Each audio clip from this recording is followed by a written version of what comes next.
képp ku bëgg am lépp lu baax bëgg benn yiw di ko rëcc tey ak ëllëg na jàpp bayit yi te jëfee ko rekk. bi ci njëkk, lépp lu la yàlla xéwalee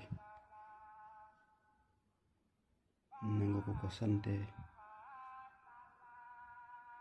ñaareel bi, foo toll na ngay waqirlu ci yàlla sukkandiku ci moom, waaye nag bul tayal mukk ñu ngi ko toxalee nag ci téere bu naan mi naqwalil xaddiim. Sëriñ Tuuba wax ko fa. jërëjëfe Sëriñ Tuuba maam Cheikh Ibra